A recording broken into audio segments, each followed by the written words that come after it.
Operazioni di guerra in tempo di pace.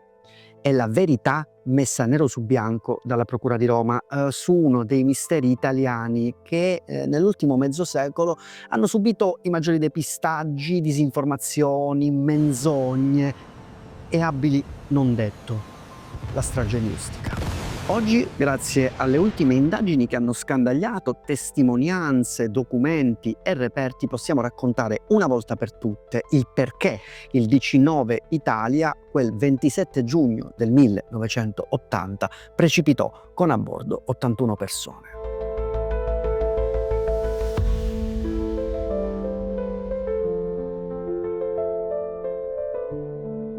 È il 27 giugno del 1980, sono le ore 20:08 e un DC-9 Itavia decolla da Bologna diretto a Palermo.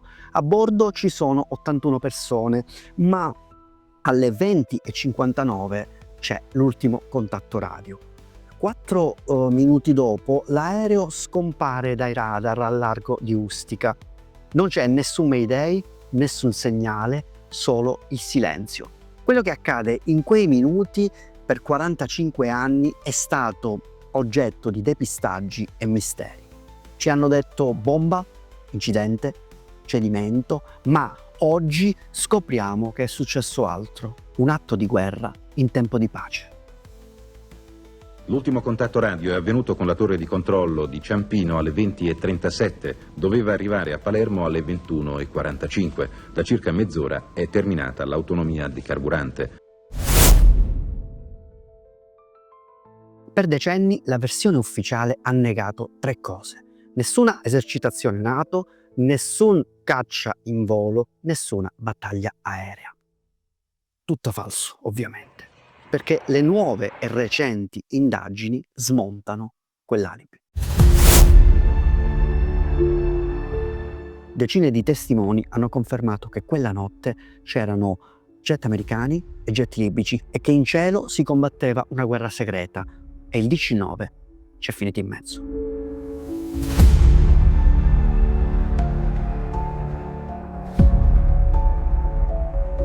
Nel corso delle indagini sono state raccolte diverse testimonianze. Un pilota civile, Egidio A, ricorda: sopra Ustica ho visto un convoglio di 5 o 6 navi militari, tra cui una grande che poteva essere una portaerei. Un ingegnere della Marina, Giorgio M, ha consegnato alla procura 16 foto dell'esercitazione e in 2 si vedono chiaramente dei caccia in volo.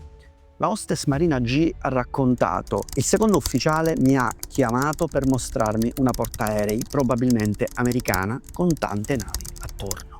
Un testimone nato ha confermato invece che il DC-9 fu coinvolto in un duello aereo tra MiG libici e caccia americani, che l'ordine di attacco era partito dalla base di Napoli, una manovra in codice registrata ma mai resa pubblica.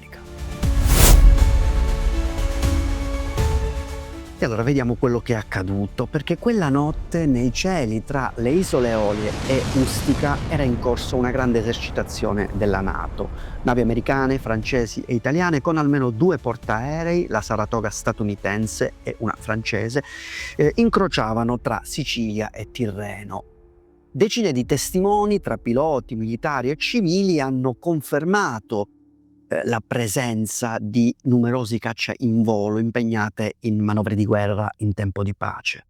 A confermarlo, sempre nelle testimonianze che sono presenti nelle carte della procura, è il militare Giuseppe B, che in quel periodo era in servizio in Puglia.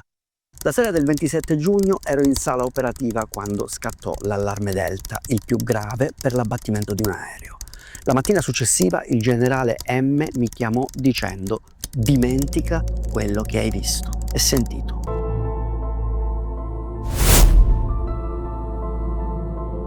Ora, per anni una forte campagna di disinformazione ha cercato di indirizzare l'opinione pubblica verso piste piene di zone grigie.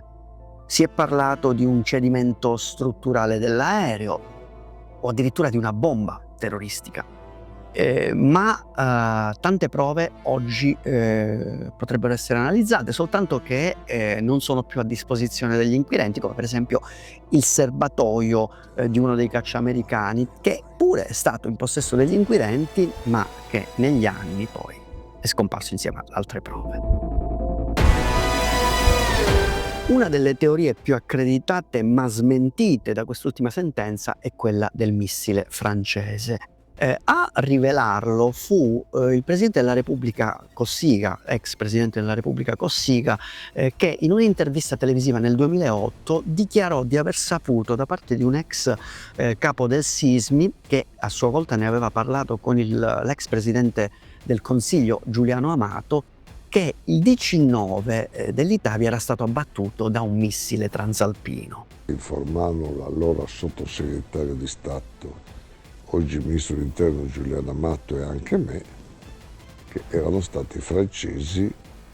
Una pista che tuttavia non trova riscontri oggettivi. Le autorità francesi non hanno mai ammesso la presenza di una loro portaerei in zona e le testimonianze raccolte puntano invece sulla presenza e sulle manovre dei cacciaamericani. Poi nel 2017 il giornalista Andrea Purgatori riuscì a ottenere una missione sensazionale da parte di 2 piloti americani della Saratoga, che ammisero di aver visto decollare in emergenza 2 caccia, poi rientrati senza missili in quanto avevano abbattuto 2 MiG libici.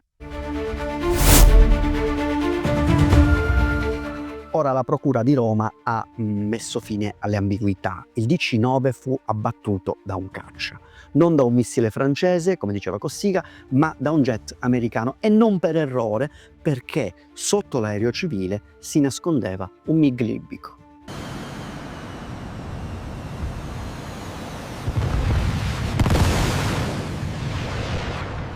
Ma perché un MiG libico doveva nascondersi dietro a un aereo civile?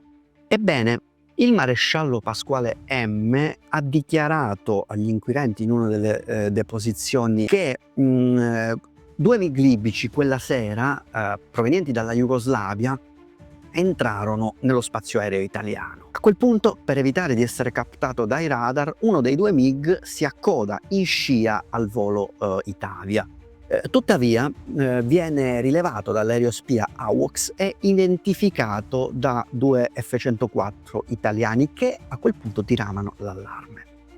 È allora che si alzano in volo 2 caccia, con ogni probabilità americani, che ingaggiano un duello aereo con i MiG libici, tutto questo in tempo di pace. Un duello che culmina con la caduta del DC-9 e con lo schianto di uno dei MiG nelle montagne della Sila. A quel punto le alternative che si sono presentate davanti agli inquirenti erano 2.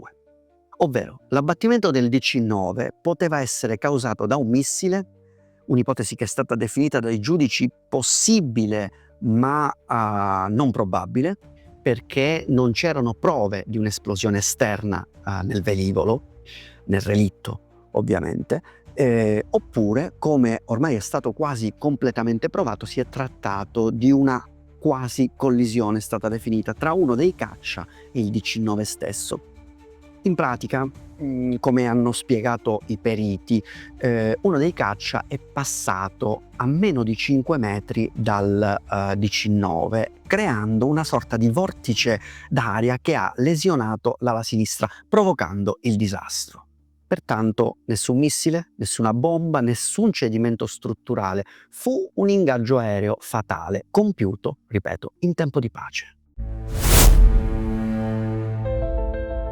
Eppure Ustica è ancora una ferita viva nella memoria italiana, una strage in tempo di pace figlia di una guerra segreta.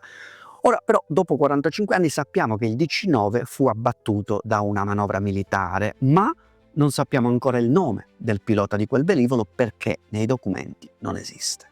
Ad ogni modo, grazie a questa sentenza, oggi sappiamo gran parte della verità, pur non conoscendo i colpevoli dei depistaggi. Così come non conosciamo i veri responsabili dell'omicidio di Pierpaolo Pasolini, ma se ti va di conoscere tutte le teorie e la ricostruzione della sua ultima notte, ti lascio la scheda della mia inchiesta in 2 puntate. Io ti ringrazio per aver visto questo video e se ti va condividilo e fammi sapere cosa ne pensi nei commenti. Io ti aspetto qui per un prossimo enigma.